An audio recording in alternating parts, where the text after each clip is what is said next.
Hey guys, and welcome to another video. So today I'll be reviewing our 2-0 defeat to Man United last night. Again, a very frustrating performance in terms of what happened during the game, but overall, in terms of our performance as a team, a lot better. Again, we looked like we had more threat attacking wise. Zaha, Ayew, and Townsend up top doing a very good job. The midfield looked solid. Even though me personally would have probably dropped Luka Milivojevic for this game, but he was still in the team. And our defence looked a bit solid, and it looked like it made Guaita play a little bit better as well. Overall, McCarthy came in for Kiate, and Townsend replaced Benteke, who obviously stupidly got sent off after the game against Aston Villa. And yeah, you could just see from the moment the game kicked off that, we were up for it. We were playing very well. Man United were struggling. They weren't really passing it that well. And, we were pressing them. We had the better of the chances in the first half for sure. So yeah, it was a lot better team performance from Palace. Obviously, their performance against Aston Villa wasn't great at all. It was shocking in my opinion. So yeah, we were looking for a response. Anyway, just before half time, the Man United got their first goal through Marcus Rashford. Very good sort of build-up play from Man United. Rashford, just he looked like he was about to shoot on the left-hand side of the goal, cut back, sending three of our players, including the goalkeeper, the wrong way, and then slotted it into an empty net. Looking at it from a Palace point of view, could maybe in the build-up before, maybe a foul being committed, or maybe not so much diving in or something, and also, in the box, why have three players trying to slide, well not three players, two players trying to slide in and the goalkeeper going with you? Obviously if they had left it and Rashford went and left, you would be saying, oh, why aren't they diving it? Why aren't they trying to tackle him? But, they thought he was going to shoot. Everyone else probably thought it as well, and then he did a little Cruyff turn in, and, the whole of the right side of the goal was empty. So, you're thinking, okay, we're only 1-0 down, but we're playing well. There's an opportunity for sure. Obviously, I talk about the sort of VAR decisions and offsides in a second. But after all of that happened, they got the killer second goal for Anthony Martial. More good build-up play, sort of one-touch stuff from Manchester United. They got through. Unfortunately, our players couldn't get there and block the shot, and Martial slotted it past Guaita. Unfortunately, in that instance, Patrick Van Aanholt, in trying to block Anthony Martial's shot, collided with Martial and landed awkwardly on his shoulder. Since come out this morning that he's dislocated his shoulder. So that's him out for the season, or for the last two games. So hopefully Tyreek Mitchell will get a chance, and we'll see what the youngster's all about. That's the only sort of good thing to come out of that. A shame, obviously, a player getting an injury that bad, but it's a good chance for the youngster. Going on to the sort of three main points. I'll start with the lesser one first. In terms of Paul Pogba, now he committed 4 fouls and absolutely no bookings at all. I'm not saying he would have potentially been sent off. I'm just saying, where is the consistency from the refs? Because he's committed 4, in my opinion, 4 bookable offences, and he hasn't even got booked for it. Like, the second the ref books you, that's it. You're on a tightrope, and you're not going to do the stuff that Pogba did after that. He probably thinking when he made the first foul and didn't get booked, okay, the ref's being lenient tonight. He makes another foul, still nothing. Then he does another thing, and it's just ridiculous. The foul on Townsend, the ball had gone and he takes Townsend out. That's a yellow card. The second one, he fouls McCarthy. That's maybe the lesser one. Maybe you're saying it's not a yellow card, but still, that's another foul for him. Third foul, well, it wasn't a foul. He dived in the box. He's in the box. All right, our defender puts a foot out to try and tackle him, but realises he's not going to get it, so pulls away. Pogba anticipates the contact and falls into our defender, trying to get the penalty. So thankfully the ref didn't give that, but that's a dive. So technically, that's a booking. Apparently a dive's a booking, but I never see players get booked for it anymore. Apart from Zaha, but that's it. Just because he has an agenda against him. It's ridiculous. Anyway, the fourth one, he fouls Zaha. He's got in front of him and then pulling his shirt, hands across the face, nothing. And, you kind of think, if he got booked the first time, would he have done any of those things? No, because he's then on a tightrope for the rest of the game. But, the ref bottled giving him a yellow card. And, he could just do what he likes pretty much. But anyway, it's just frustrating. There's more inconsistency, in my opinion, with that one. Now, the two bigger ones. The two potential VAR calls. So, in the first half, 0-0, Zaha runs in the box.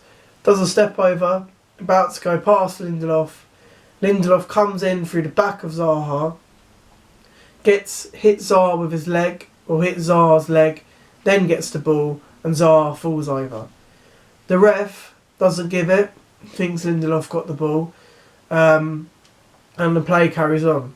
VAR don't even look at it, because apparently it's not a clear and obvious error from the ref. I don't understand that. How is it not a clear and obvious error from the ref? It's a penalty, so the ref hasn't given it, so therefore it's a clear and obvious error. So why isn't VAR looking at it? I don't understand. What is the issue with VAR? It was brought in to apparently improve our game and make sort of the moments where you go, oh, technology was in, we would have won the game, or we would have got a point. So it was brought in, and every single manager in the Premier League is moaning about it because of its inconsistency and just sheer lack of just intelligence from the people doing it. It's bloody miles away in Stockley Park or wherever it is. It's not actually in the ground. Obviously they've got the monitors there, but and who's doing it? Yeah, refs or ex-refs, whatever.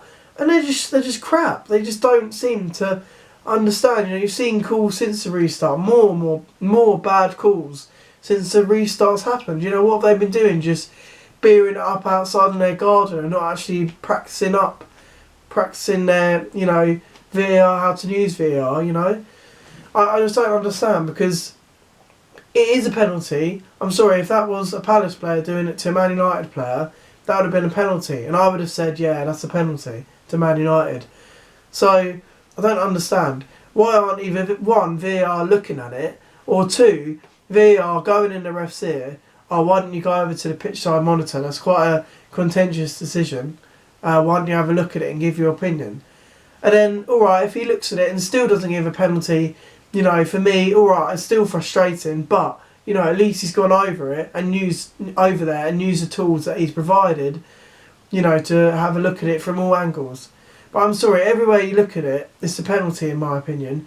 Every pundit or BT Sports said it, apart from the Peter Wilson, who's the ex-ref, because he was backing up the ref, as you do. So why they speak to him, I don't know. And obviously Ole Gunnar Solskjaer said it wasn't a penalty, but of course he's going to say it because it's his team that would have had the penalty. So of course he's going to say it wasn't a penalty. But it's just it's just ridiculous. VAR is a joke, and it needs to be sorted out. If it's going to be kept in the league, well, it is going to be kept in the league for however many seasons, but there needs to be some sort of lesson, or they need to look at some. Why don't they look at rugby and look at all the things they have in place, and look how well, when there's like a try that maybe there's a lot of people in front of it, so the ref can't see it, so they look at different angles, or the ref's missed a challenge off the ball or something that's dangerous. Why don't they look at the way rugby deals with it and implement it in football? Because it's clear that football is way down in technology than the other sports like rugby. Even tennis has got better technology than football, and that's Hawkeye. And even with that, like with the goal line technology with football, even that's gone wrong a couple of times. With the first game back in the Aston Villa Sheffield United game, when the goalkeeper carried it over the line and the goal line technology didn't give it. Like, it was over the line. But, it's just a joke. Like, one, why aren't they looking at it? Because there's a clear and obvious error. And two, Why aren't they telling the ref to go over to the pitch side monitor? It's just an absolute joke. It really, really is. And, you know, I'm not saying if we had got that penalty and scored that we would have got something out of the game, but it was certainly made it more interesting and potentially given us something to fight for. Because at that point, we were on top in terms of chances and we were causing Man United a lot of problems. So, but anyway, it's just ridiculous. I know, like, as a Palace fan, we've got some calls, you know, against us that have been, you know, a bit like, oh, that's very lucky. But we've had a lot of calls go against us. And yeah, there's probably a lot for the other teams as well. But Manchester United, I'm not saying there's, you know, an agenda with Man United and VAR, but they've had the most calls, you know, in their favour for VAR. So what is going on with that? You know, it just doesn't make any sense to me. You know, at the end of the day, it's a penalty. And I don't care what other people say, it's a penalty. So, Rob's there. So it was 1-0. This is the second call now. 1-0. Lovely play from Zaha.